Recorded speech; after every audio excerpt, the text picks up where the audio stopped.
Hello, in this video I want to talk about glial cells in the nervous system. A small reminder, we have two types of cells in the nervous system, neurons and glial cells, and we are covering today the glial cells.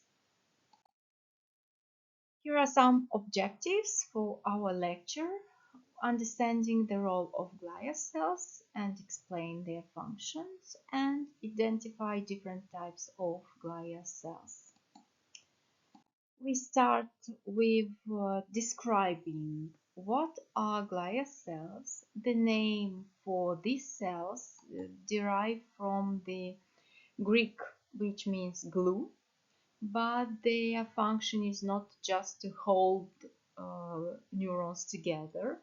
Rather, they surround the cell body, axons, and dendrites of neurons, and they help support the activity of neurons, playing a crucial role. Glial cells differs from neurons because they do not have processes and axons. They do not have axons and dendrites like neurons, and also they differ functionally because even though they arise from the same embryonic precursor cells, they do not have the same membrane properties as neurons, which means they are not electrically excitable, so they won't directly be involved in electrical signaling. So glial cells, that's why glial cells do not participate directly in information processing, but they play an important role in supporting neurons. So they kind of will participate indirectly in by helping neurons. Some fun facts about glial cells. In some regions of the nervous system, glial cells outnumber neurons. So for every neuron in our brain, we can have even 10 glial cells. So this makes glial cells the most abundant type of cells in the brain. Glial cells aren't just supporting cast. They were once thought to be just the support cells for neurons, but today we know that they play a more active role in brain functioning. They are even involved in learning, memory, and even decision making. They can talk to neurons, so glial cells can communicate with neurons, and they also can have some chemical signals. Some glial cells can even release neurotransmitters, influencing neurons' activity directly. Glial cells are involved in neuroplasticity. Neuroplasticity is the brain's ability to reorganize itself by forming new neural connections, especially after learning something new. And an interesting fact that microglia, we will discuss about them later on. They are the brain's immune system because they help the brain cells, they protect the brain from pathogens and help prevent neuroinflammation. Neuroglial cells are divided into several types. There are many kinds of glial cells, and the diversity in morphology of glial cells suggests that glia are probably as heterogeneous as neurons. Nonetheless, glial cells in the vertebrate nervous system can be divided into two major classes: microglia and macroglia and microglia. Four types of glial cells are found in the central nervous system and two types in the peripheral nervous system. So in the CNS, we can have astrocytes oligodendrocytes, microglia cells, and ependymal cells. While in the PNS we have satellite cells and Schwann cells. Let's take a look first at the microglia cells. These cells are located in the central nervous system, and the name itself indicates that these cells are small in size. Their functions are not well understood, although they probably play an important role in immunological surveillance in the central nervous system, protecting the brain from the foreign invaders. And also they are capable of phagocytosis and play a role similar to that of macrophages. Of all the cells in the nervous system, microglia are the best at processing and presenting antigens to lymphocytes, and they also secrete cytokine and chemokines during inflammation. That's why we call them the brain immune system. So the brain has an immune system for himself alone. We continue with microglia cells, and in the human brain about 80% of all the cells are microglia. Of this, approximately half are oligodendrocytes and half are astrocytes, and we start with the astrocytes. Here in this picture we have a representation of the astrocytes, and as we can see they have processes that extend in all directions and give them a star-shaped appearance. They provide structural support to neurons. They also form boundaries membrane between capillaries and neurons. So they help in blood-brain barrier maintenance, which is astrocytes are a crucial element of this blood-brain barrier maintenance. Also, they help communication between astrocytes and other astrocytes, and also they help interaction between microglia and the oligodendrocytes. They regulate the synaptogenesis and synaptic plasticity, and also they contain transport system for specific substances to and from neurons. So quite a lot of functions for the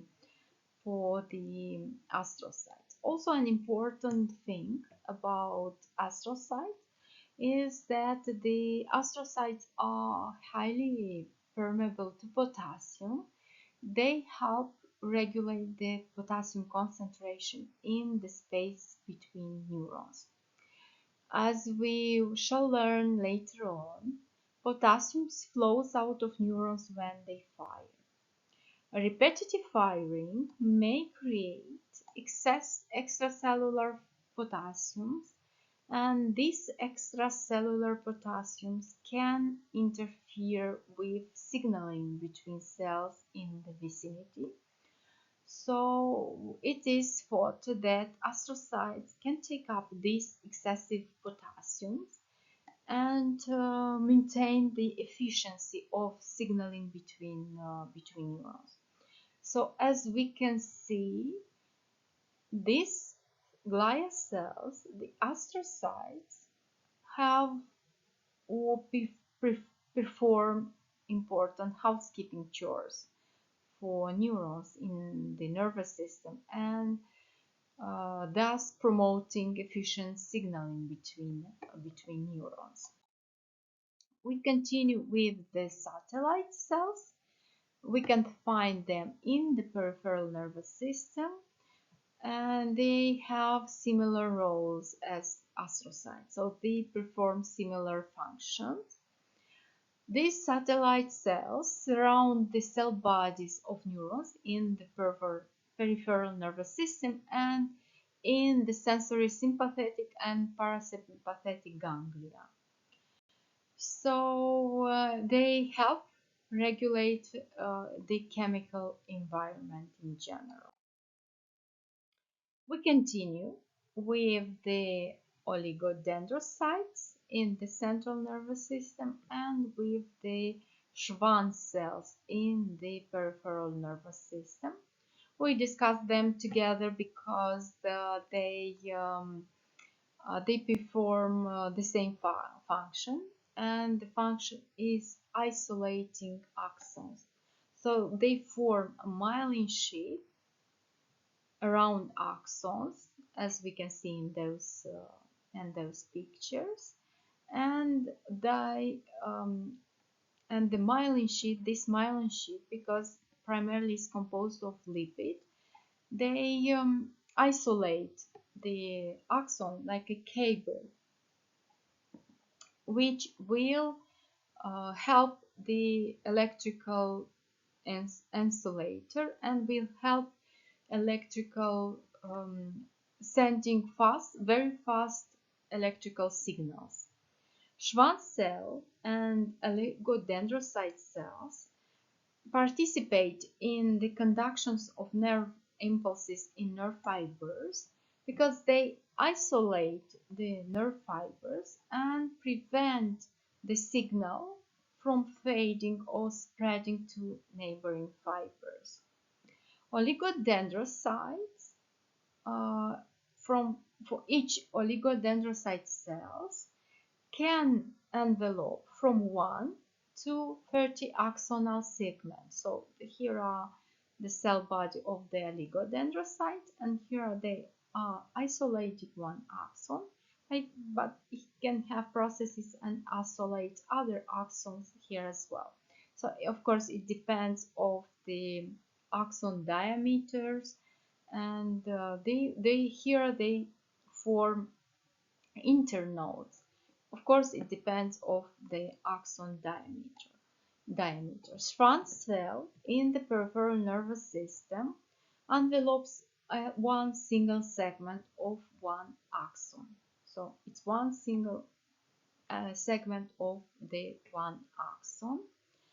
And as we can see in both situations, the myelin sheath of axon have regular gaps between them, and those gaps are called node of Ranvier. We will see that due to this node of Ranvier, the signal will jump from one node to another, making the process of transmitting information very fast. Another important aspect is about the fact that myelin sheath is white. So if you heard about the white matter of the brain, so the white matter of the brain are the axons of the neurons due to the myelin sheaths, and the gray matter are the form of the body of the neurons, of the cell body, of the soma of the neurons. That's also important and an interesting. The last type of cells that I want to discuss are the ependymal cells. On the left side of the screen, you can see those ependymal cells close to the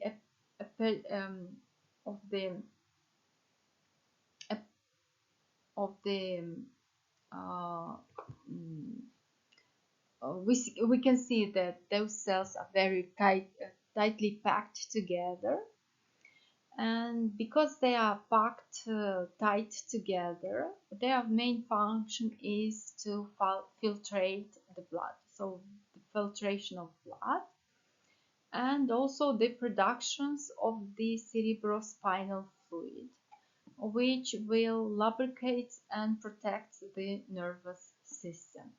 So ependymal cells are found in specialized area of the brain's ventricles known as the choroid plexus.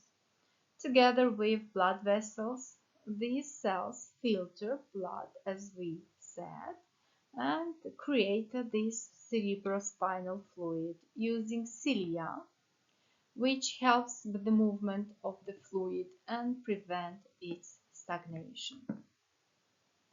So we finished discussing about the glia cells of the nervous system, and we are finishing with some main points that we can take off this lecture. So glia cells are not just they are not offering just support, not providing just support. They play a crucial role in maintaining neural function.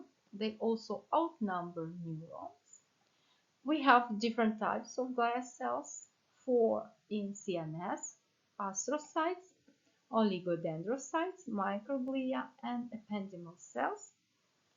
And we have two glia cells in the PNS: Schwann cells and satellite cells.